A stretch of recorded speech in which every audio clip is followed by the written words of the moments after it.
Well, we've made it to another year. As usual, we have our New Year's resolutions, new hopes for the year, and our leadership group for America's Greatest Motorsport, which continues to slowly drag it down to irrelevance year after year. What's that? Really? Steve Phelps stepped down? Well, hallelujah!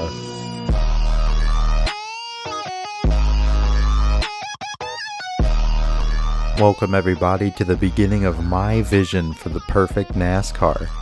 This video is going to be the first of a two-part series explaining what I would do if I had total control over NASCAR, from the schedule, the leadership, all the way down to the rules package. Part 1 will go over my version of what I believe to be the perfect schedule. Of course, this is just my opinion and everyone is entitled to their own. So I ask if you wish to share your opinions down in the comments to keep it respectful, and remember different people enjoy different things. For example, Shane Van Gisbergen fans want an all road course schedule, Penske fans want an all Phoenix schedule, and F1 fans want all NASCAR tracks to be bombed before every race. Of course, no schedule matters without the proper points format. Otherwise, all of the drivers would just be like Cody Ware, competing for nothing. All fans want is a system they feel will crown a deserving champion. I believe I've cooked up a system for the best of both worlds, where consistency and winning both matter very much. The point system I would bring in as NASCAR King would look like this. As you can see, it looks complicated, but I can explain. 20 points separate first and second.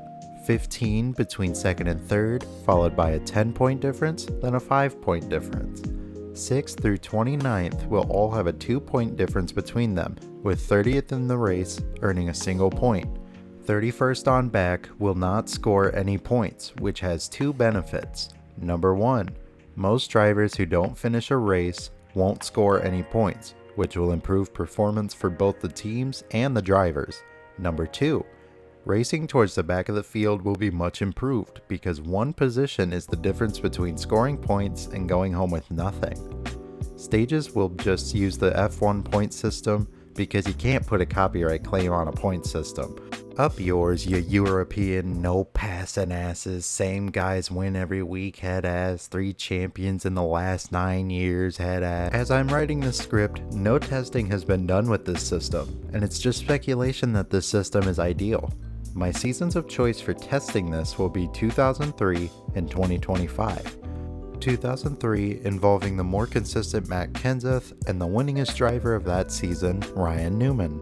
2025 will use Kyle Larson, who earned the most points, and Denny Hamlin, who scored the most wins. 2003 will show the extremes of both scenarios, so take that with a grain of salt. But 2025 is more realistic, with all teams performing closer together than ever.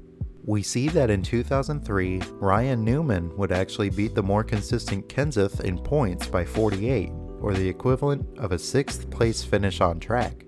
So if Newman had wrecked at Bristol in 2003, these two would have a tie in my points format. Wins and top 5s go in the favor of Newman, while top 10s and average finish go in the way of Kenseth. I want to restate that 2003 is a very rare example of what can happen, so let's see what 2025 would look like with a lot more realism. Alright, let's take a look here. Oh lord, even in my system it's not meant to be. Denny Hamlin loses the championship by 10 points to Larson. He missed Mexico. He lost the lead in the final laps of Phoenix. It would have been the exact same ending. Denny Hamlin fans have to endure the same torturous ending in every timeline.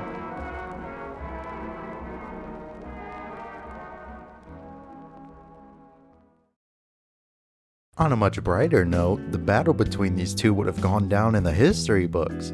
No matter where you look in the season, these two are neck and neck in the standings. It's one of the greatest battles of all time, said in the same sentence as 1992. This is magnificent. NASCAR, you can use this format as you please, just make sure to send a blank check in the mail for me, am I right? So we've tested the format in seasons old and new, and it passed those tests. But what could make it even better? Nothing. But we need to find a compromise. NASCAR has put themselves in a rough spot.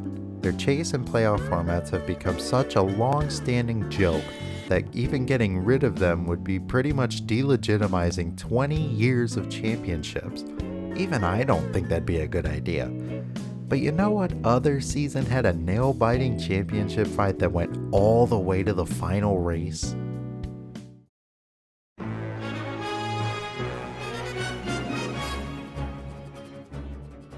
That's right, we're reusing the wildcard format. This is the best chase format if you ask me. The 10 best drivers up to race 26, plus the 2 highest winners? That's the perfect way to combine consistency and winning. I'll be doing the 2 highest winners outside the top 10, not the drivers with the highest win totals. That way, the more consistent winners will be rewarded rather than a certain road course winner who does nothing on the ovals. I'm looking at you, Zane Smith. So now we have our points format and our championship format. All we need to do is figure out bonus points. The way I believe to be best is to reward every win with 10 bonus points, and stage wins with 3 bonus points. The top 10 in points once the chase starts will receive the bonus points shown on screen. This should provide a large gap between seed 1 and seed 12 at the start of the chase, but keeping them close enough to where they have a legitimate shot. If we had the 2025 format with this, using the real-life point system, the grid would have these 12 drivers, and they would have these points. As you can see, Wallace and Logano are the wildcard spots and are far away from the points leader, but still have a realistic chance to still fight for the championship under my rules. Bowman and Buescher are over 80 points away, but again, they can still compete and have a pretty realistic chance. This format ensures that the teams are constantly bringing their best to fight for the championship. But now, we have our championship rules and points format out of the way, and now we can look at my perfect 2026 NASCAR schedule.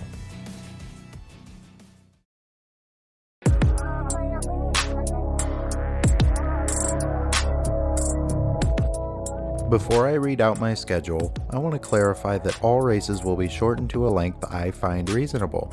For entertainment, super speedways will maintain their race distances. Most intermediate tracks will be shortened to around 300 miles per race. Short tracks will be around 300 to 400 laps, and road courses will be held to hopefully around a 2-hour race distance if the race holds no cautions. Obscure tracks will be clarified as I read off the schedule. Stage lengths for each race will be displayed on screen as well. And with that, let's begin.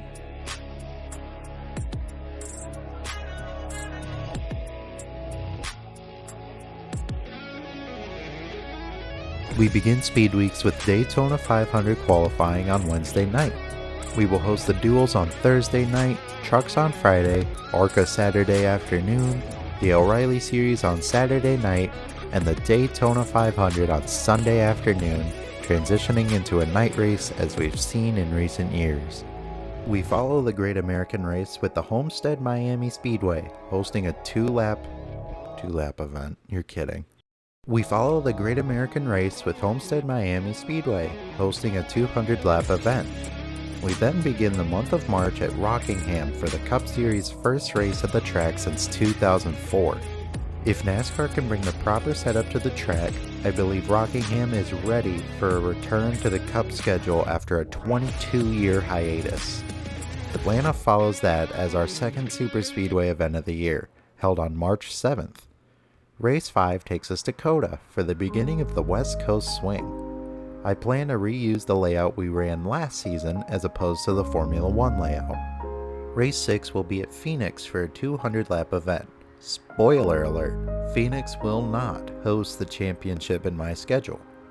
We will end March with a trip to Sonoma for that beautiful green grass that fans have been begging for years. April 5th will host Las Vegas, seeing the annual Nevada trip take a farther back seat than we typically are used to. Race 9 on the season will bring us back towards the eastern side of the country, with Kansas hosting the first race on April 11th. Talladega will take its usual spot as race 10 on the calendar. Race 11 will be another longer-awaited turn in North Wilkesboro. I know NASCAR already is bringing it back, but mine is sooner on the schedule, so hush your mouth. Races 12 and 13 will take us to Virginia for an unexpected return to midweek racing. Richmond will run on Saturday, May 2nd, and Martinsville will run on Wednesday, May 6th. The return of midweek racing is something we can easily do if the tracks are closer together like these two are. 4 days after Martinsville, we find ourselves in the Poconos for, well, Pocono. After this, drivers will make their way back to Mooresville for the All-Star race on May 16th at Charlotte. The winners of the three 15-lap segments will start up front for the final 30-lap segment to decide which driver will walk away with $1 million after taxes. The Coke 600 will follow the All-Star race, of course, keeping up the Memorial Day trend. Little side note, all crown jewel races on the schedule will run at their full distances. Continuing after the Coke 600 will be Dover. I'll be moving it back to its late May, early June date that we've seen for a little while now. This will be the beginning of our northeastern swing, and it will take us back to New Hampshire for a 251 lap race. I like that they add the extra laps, and I'm all about uniqueness, so I'll let them keep that tradition up. For race 18 on the year, we head up north to pay a visit to the long past due race at Circuit Gilles Villeneuve. Having not hosted a National Series race since 2012, this track has been waiting for a return to the NASCAR stage. The 52-lap, 250-kilometer event will hopefully provide the drivers with a new challenge and a large Canadian crowd that I know are desperately wanting us to return. We begin the second half of the schedule at Michigan for race 19 on June 21st. This is mainly because my birthday is on June 24th and it's my home race. To me, there's no better present than to bring my family up for one of the sport's best tracks currently and getting turned for the weekend. Happy birthday, me. Aw, thank you, me. Race 20 will send us down to Missouri for a 200-lap race at Gateway. Worldwide Technology Raceway is an awful name, so I will not be calling it that.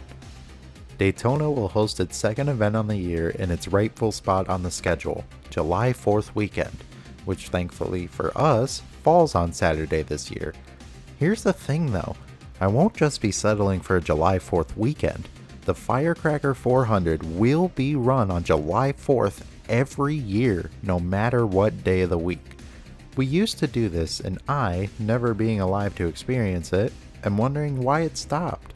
I don't care about the ratings. NASCAR wants us to return to its grassroots, and this is the perfect way to take a step in the right direction. We've been at it for a little while, so after Daytona, we will have a 2-week summer break. After several weeks of non-stop travel, everyone deserves a little bit of time to relax and get refreshed for the second stretch of the season, which will begin at Indianapolis for the Brickyard 400. It may not produce the best racing, but I won't be the one to remove one of the season's crown jewel races off the schedule. The history is unmatched, the atmosphere is unmatched, and the access to the average fan is unmatched. Indy must stay. We then begin August with a trip back up to Watkins Glen, which will be followed by Road America 1 week after. Back-to-back road courses will be a fun little challenge for any road course ringer trying to make a final push towards the chase. We go a bit farther away from Wisconsin for race 25 and head down to Texas for a 400-kilometer event that will get it out of the way before the chase starts. One race left to go, and there's a lot of discussion about what track should host the regular season finale. It's currently Daytona, which that can't happen because it already has 2 dates. It used to be Indy, but we've already got it on here. Richmond is possible, but doesn't have the best racing. No. We need a track that will provide a season's worth of intensity into a very confined space, where all of the feelings the fans, teams, and drivers have are amplified. I think I know just the place.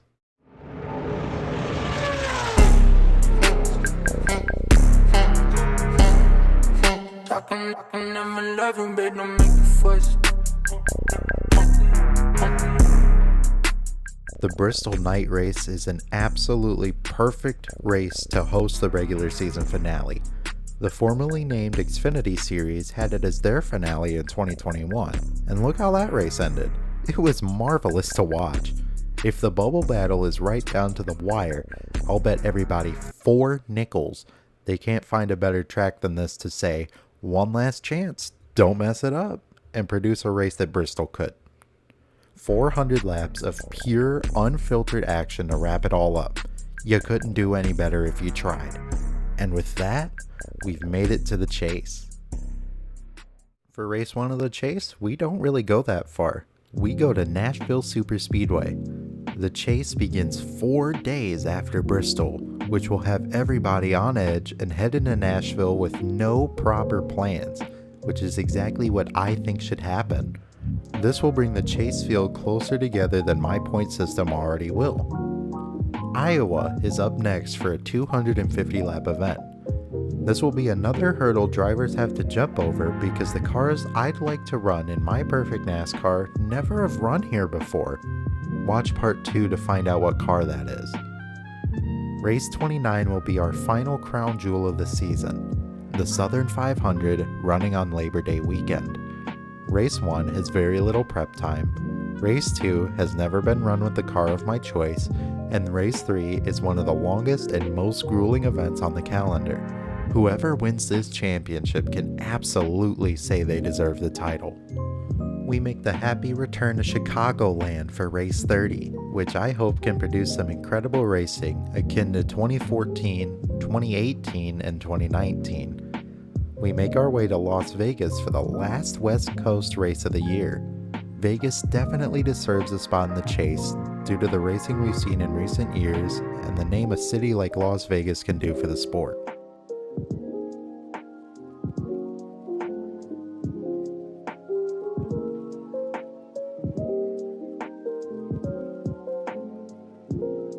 October 4th will be race 33 at Talladega. Since we don't have to worry about rounds and the eliminations anymore, I can afford to put Dega this late into the schedule, which race 7 of 10 is what I believe to be the perfect spot for it. Not too early and not too late. 3 races left and we head back to Charlotte, and not for the Roval. That's right, we're running a 300-mile event on the Charlotte Oval with 3 races to go in the year. That way everyone can have a home week right as things are heating up in the championship. We head slightly up north to the penultimate race of the year, which I will keep at Martinsville. I think it's a really good spot for the paperclip to be in the chase. One last short track showdown before everyone has to lock in for the championship race, which will go back to its rightful home.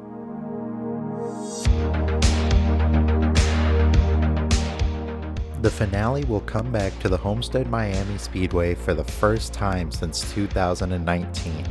The racing is incredible, the sunset is even better, and the ability to start and end our season on the beaches of Florida is script writing not even Endgame could match.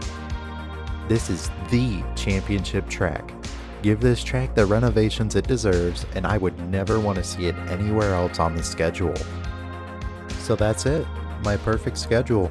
I did my best to keep the good tracks on the schedule while reintroducing old classics and bringing back traditions long since forgotten about. Of course, something like this probably would never happen, but this is just my perspective of what I would do if given the creative freedom to see the sport how I would want it to be and make it how I would want it to be. Some tracks I would want to rotate with other venues though. These tracks would be including removing Canada, Texas, and Road America, and any second date for a track that doesn't produce good racing. Tracks I'd be open to putting in their place would be the Chicago Street Course, Mexico, a race in Brazil, whether that be on the oval we're working on, or the F1 track, which I think would be pretty cool to see, the Fontana Short Track if they choose to keep working on it, and a second date for a track with only one date that has good racing. If there's anything you would change, add, or remove in your own worlds, I'd love to hear about them in the comments. Of course, remember to keep it respectful and have an open mind for anyone else's ideas or thoughts. I'll get part 2 of this series out as soon as I can, which will explain the cars used during the year, any specific rules not already covered, and leadership changes. Anyways, thank you all so much for watching until the end, and I'll see you next time.